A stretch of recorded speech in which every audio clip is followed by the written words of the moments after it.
presentamos Notas de Elena para la escuela sabática.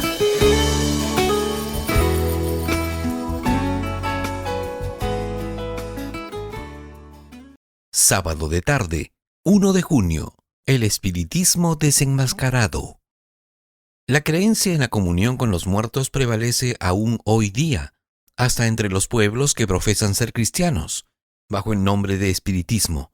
La práctica de comunicarse con seres que dicen ser los espíritus de los desaparecidos se ha generalizado mucho. Tiende a conquistar la simpatía de quienes perdieron seres queridos. A veces se presentan a ciertas personas seres espirituales en la forma de sus amigos difuntos y les describen incidentes relacionados con la vida de ellos o realizan actos que ejecutaban mientras vivían. En esta forma inducen a los hombres a creer que sus amigos difuntos son ángeles, que se ciernen sobre ellos y se comunican con ellos. Los seres que son así considerados como espíritus de los desaparecidos son mirados con cierta idolatría y para muchos la palabra de ellos tiene más peso que la palabra de Dios. Historia de los Patriarcas y Profetas, páginas 739 y 740. Es un hecho incontestable que la esperanza de pasar al morir a la felicidad eterna ha llevado a un descuido general de la doctrina bíblica de la resurrección. Esta tendencia ha sido notada por el doctor Adam Clarke, quien escribió: «La doctrina de la resurrección parece haber sido mirada por los cristianos como si tuviera una importancia mucho mayor que la que se le concede hoy». ¿Cómo es eso? Los apóstoles insistían siempre en ella y por medio de ella incitaban a los discípulos de Cristo a que fuesen diligentes, obedientes y de buen ánimo. Pero sus sucesores actuales casi nunca la mencionan. Tal la predicación de los apóstoles y tal la fe de los primitivos cristianos, tal nuestra predicación y tal la fe de los que nos escuchan. No hay doctrina en la que el Evangelio insista más, y no hay doctrina que la predicación de nuestros días trate con mayor descuido. Comentario general de 1 de Corintios 15, página 3. Cuando Jesús estaba a punto de dejar a sus discípulos, no les dijo que irían pronto a reunírsele. «Voy a prepararos el lugar», les dijo, «y si yo fuere y os preparare el lugar, vendré otra vez y os recibiré conmigo». Juan 14, versículos 2 y 3. Y San Pablo recuerda a sus hermanos la futura venida del Señor, cuando las losas de las tumbas serán rotas y los muertos en Cristo resucitarán para la vida eterna. El conflicto de los siglos, páginas 535 y 536. Cristo reclama como suyos a todos los que han creído en su nombre. El poder vitalizador del Espíritu de Cristo que mora en el cuerpo mortal vincula a cada alma creyente a Jesucristo. Los que creen en Jesús son sagrados para su corazón, porque su vida está oculta con Cristo en Dios. El dador de la vida pronunciará esta orden: «Despertad y cantad, moradores del polvo, porque tu rocío es cual rocío de hortalizas, y la tierra dará sus muertos». Isaías 26:19. El dador de la vida llamará a su posesión adquirida en la primera resurrección, y hasta esa hora triunfante, cuando resuene la trompeta final y el vasto ejército avance hacia la victoria eterna, cada santo que duerme será mantenido en seguridad y guardado como una joya preciosa, como quien es conocido por Dios por su nombre.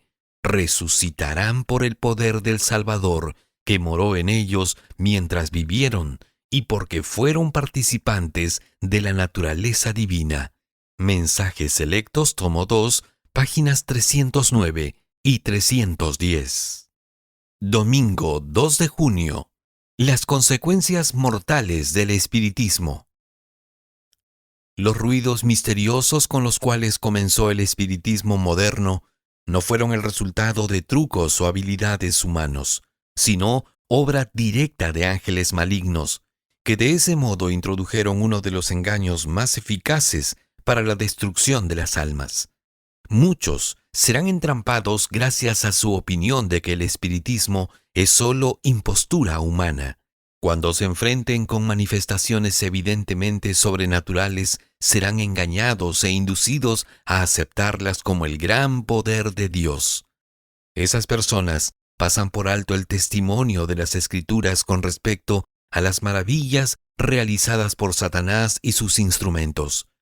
Con la ayuda del enemigo, los magos de Egipto pudieron falsificar la obra de Dios. El apóstol Juan, al describir el poder milagroso que se manifestará en los últimos días, dice: también hace grandes señales, de tal manera que aún hace descender fuego del cielo a la tierra delante de los hombres, y engaña a los moradores de la tierra con las señales que se le ha permitido hacer. Apocalipsis, capítulo 13, versículos 13 y 14. No se trata aquí de meras imposturas. Se engaña a los hombres mediante los milagros que los instrumentos de Satanás pueden realizar, y no por los que pretenden hacer. La historia de la redención, páginas 413 y 414. El profeta Isaías dice: «Y si os dijeren, preguntad a los encantadores y a los adivinos que susurran hablando, responded. ¿No consultará el pueblo a su Dios? ¿Consultará a los muertos por los vivos? A la ley y al testimonio. Si no dijeren conforme a esto, es porque no les ha amanecido». Isaías capítulo 8, versículos 19 y 20. Si los hombres hubieran estado dispuestos a recibir la verdad tan claramente expuesta en las Escrituras de que los muertos nada saben, verían en las pretensiones y manifestaciones del espiritismo la obra de Satanás, que obra con poder y señales y prodigios mentirosos. La historia de la redención, página 416. Los santos deben comprender el estado en que se hallan los muertos, porque los espíritus diabólicos se les aparecerán aseverando ser queridos parientes o amigos que les declararán doctrinas contrarias a la Escritura. Harán cuanto puedan para excitar su simpatía y realizarán milagros ante ellos para confirmar sus declaraciones. El pueblo de Dios debe estar preparado para rechazar a estos espíritus con la verdad bíblica de que los muertos nada saben y que los aparecidos son espíritus de demonios. Debemos examinar cuidadosamente el fundamento de nuestra esperanza, porque de las Escrituras hemos de entresacar la razón que hayamos de dar de ella. Este engaño espiritista se difundirá y tendremos que luchar con él cara a cara, y si no estamos preparados para ello, quedaremos engañados y vencidos. Pero si por nuestra parte hacemos cuanto podamos a fin de prepararnos para afrontar el conflicto que se avecina, Dios hará su parte y nos protegerá con su brazo omnipotente. Enviará a todos los ángeles de la gloria para levantar una valla alrededor de las almas fieles, antes que consentir en que las engañen y extravíen los falaces prodigios de Satanás. Primeros Escritos, páginas 262 y 263. Lunes 3 de junio. La muerte en el Antiguo Testamento. En ningún pasaje de las Santas Escrituras se encuentra declaración alguna de que los justos reciban su recompensa y los malos su castigo en el momento de la muerte. Los patriarcas y los profetas no dieron tal seguridad. Cristo y sus apóstoles no la mencionaron siquiera. La Biblia enseña a las claras que los muertos no van inmediatamente al cielo. Se les representa como si estuvieran durmiendo hasta el día de la resurrección. Primera de Tesalonicenses 4:14. Job, capítulo 14, versículos 10 al 12. El día mismo en que se corta el cordón de plata y se quiebra el tazón de oro, Eclesiastés 12:6, perecen los pensamientos de los hombres. Los que bajan a la tumba permanecen en el silencio. Nada saben de lo que se hace bajo el sol, dice Job 14:21. Descanso bendito para los exhaustos justos. Largo o corto, el tiempo no les parecerá más que un momento. Duermen hasta que la trompeta de Dios los despierte para entrar en una gloriosa inmortalidad. En el momento en que sean despertados de su profundo sueño, reanudarán el curso de sus pensamientos interrumpidos por la muerte. La última sensación fue la angustia de la muerte. El último pensamiento era el de que caían bajo el poder del sepulcro. Cuando se levanten de la tumba, su primer alegre pensamiento se expresará en el hermoso grito de triunfo: ¿Dónde está, oh muerte, tu aguijón? ¿Dónde está, oh sepulcro, tu victoria? Primera de Corintios 15:55. El conflicto de los siglos, páginas 537 y 538. Cristo se identificó con los seres humanos para que ellos pudieran ser uno en espíritu y vida con Él. En virtud de esta unión a obediencia a la palabra de Dios, su vida llega a ser la vida de ellos. Cristo dice al pecador arrepentido: Yo soy la resurrección y la vida. Juan 11:25. Para Cristo la muerte es un sueño, silencio, tinieblas, dormir. Se refiere a ella como si fuera un breve momento. Todo aquel que vive y cree en mí, dice Jesús, no morirá eternamente. Juan 11:26. Por eso, para el creyente, la muerte es realmente asunto de poca importancia, ya que para él la muerte no es nada más que un sueño. El mismo poder que resucitó a Cristo de los muertos resucitaría a su iglesia y la glorificará con Cristo como esposa suya, por encima de todos los principados y potestades, por encima de todo nombre, no solo de este mundo, sino de los atrios celestiales, o sea, del mundo superior. La victoria de los santos que duermen será gloriosa en la mañana de la resurrección. Mi vida hoy, 18 de octubre, página 299. La voz que clamó desde la cruz: «Consumado es», fue oída entre los muertos, atravesó las paredes de los sepulcros y ordenó a los que dormían que se levantasen. Así sucederá cuando la voz de Cristo sea oída desde el cielo. Esa voz penetrará en las tumbas y abrirá los sepulcros, y los muertos en Cristo resucitarán. En ocasión de la resurrección de Cristo, unas pocas tumbas fueron abiertas, pero en su segunda venida, todos los preciosos muertos oirán su voz y surgirán a una vida gloriosa e inmortal. El deseado de todas las gentes, página 731. Martes 4 de junio.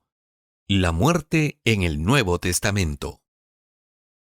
Cuando abrieron y leyeron la epístola de Pablo, las palabras referentes al verdadero estado de los muertos proporcionaron gran gozo y consuelo a la iglesia.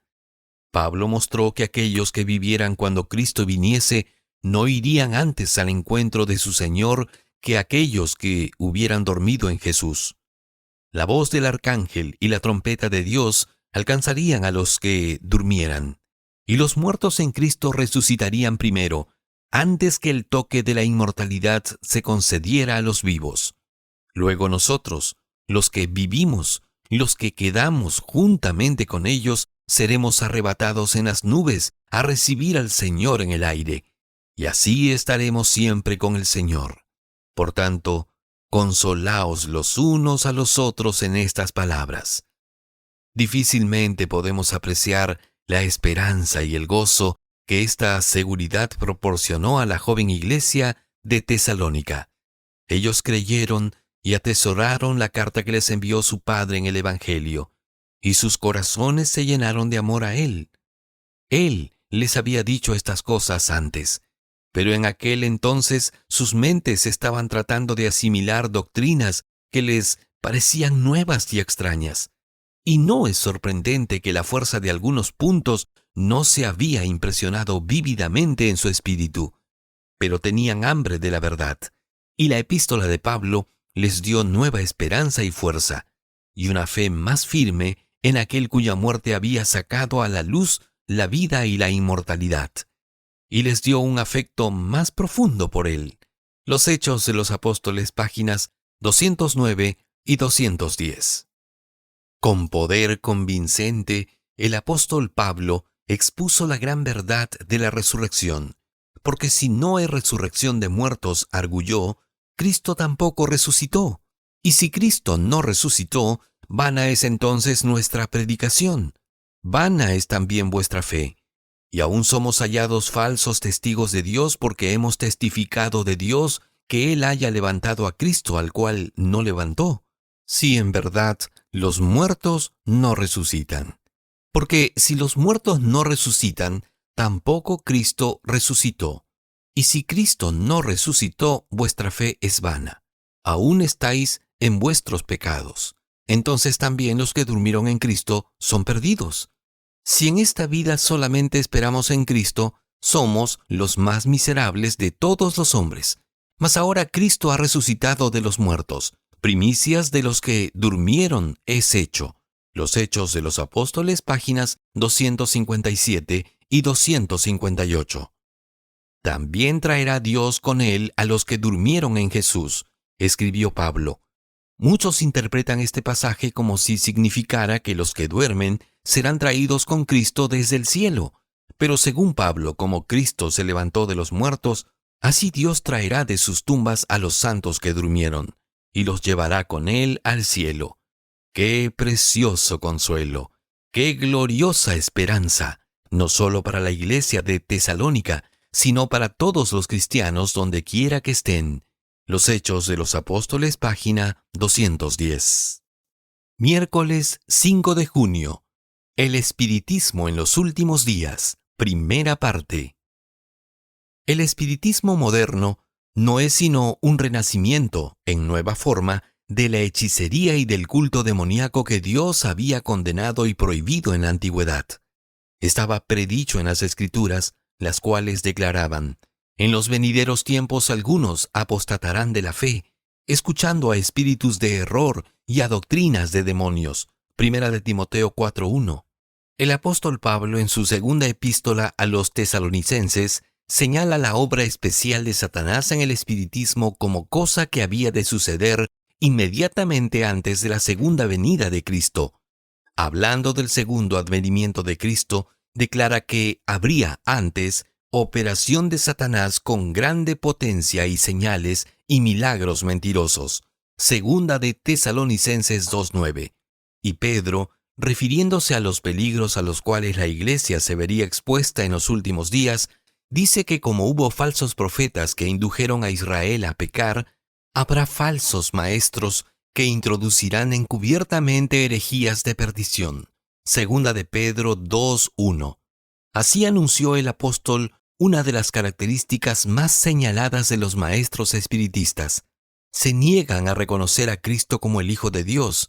El espiritismo, al negar a Cristo, niega tanto al Padre como al Hijo, y la Biblia declara que es manifestación del anticristo.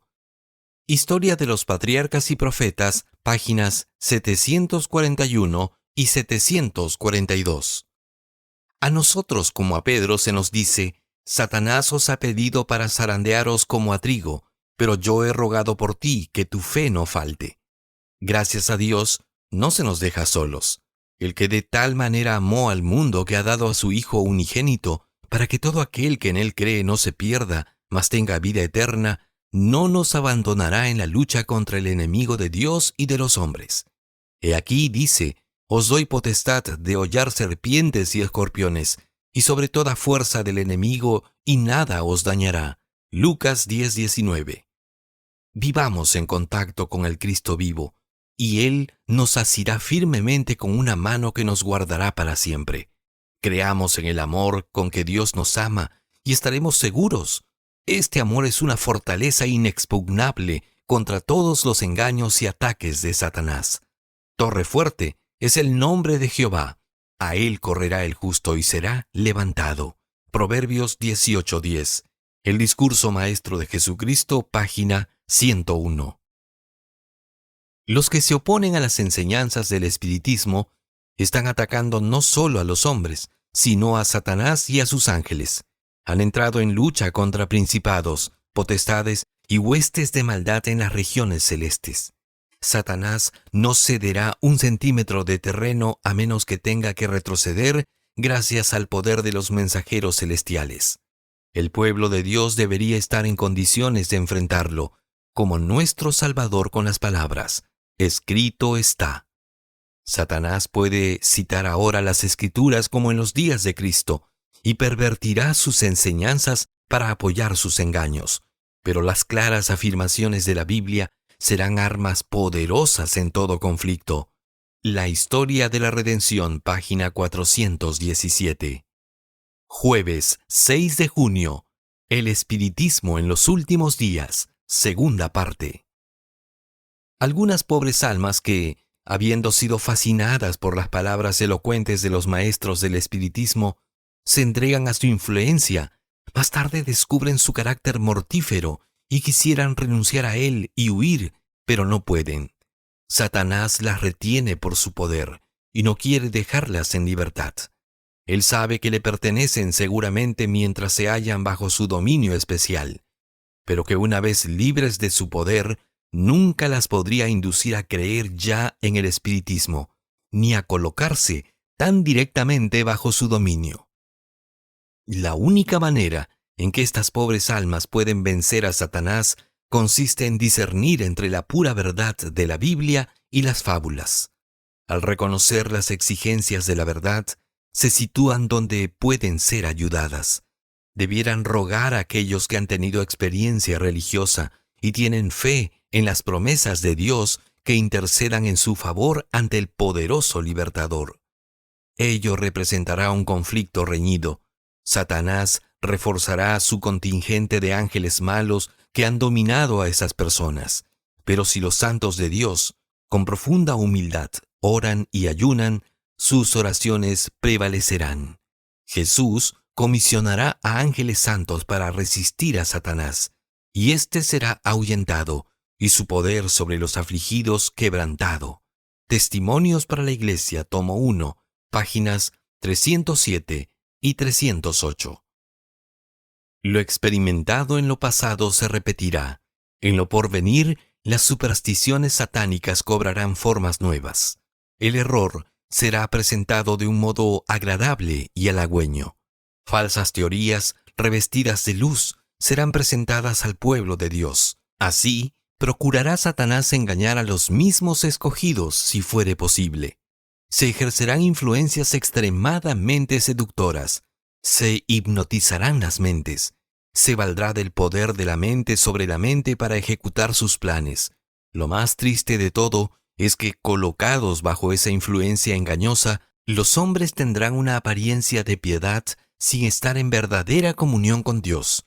A todos digo, estad apercibidos, porque semejante a un ángel de luz, Satanás entra en cada reunión de obreros cristianos y en cada iglesia para tratar de atraer a los miembros a su lado. Se me ha ordenado que transmita al pueblo de Dios la amonestación. No os engañéis, Dios no puede ser burlado. Gálatas 6:7. Testimonios para la Iglesia, tomo 8, páginas 309 y 310. No se le permitirá a Satanás contrahacer la manera en que vendrá Jesús. El Salvador previno a su pueblo contra este engaño y predijo claramente cómo será su segundo advenimiento. Porque como el relámpago que sale del oriente y se muestra hasta el occidente, así será también la venida del Hijo del Hombre. Mateo 24:27. No se puede remedar semejante aparición. Todos la conocerán y el mundo entero la presenciará. ¿Se sienten los hijos de Dios actualmente bastante firmes en la palabra divina para no ceder al testimonio de sus sentidos? ¿Se atendrán ellos en semejante crisis a la Biblia y a la Biblia sola? Si ello les resulta posible, Satanás les impedirá que logren la preparación necesaria para estar firmes en aquel día. Dispondrá las cosas de modo que el camino les esté obstruido. Los aturdirá con bienes terrenales. Les hará llevar una carga pesada y abrumadora para que sus corazones se sientan recargados con los cuidados de esta vida y que el día de la prueba los sorprenda como ladrón. El conflicto de los siglos, páginas 609 y 610. Viernes 7 de junio, para estudiar y meditar. Cada día con Dios, 26 de agosto, Cuidado con el ocultismo, página 245. El discurso maestro de Jesucristo, no juzguéis para que no seáis juzgados, páginas 105 y 106. Nota Selena para la escuela sabática, escrito por la pluma inspirada de Elena G. de White. Escúchanos.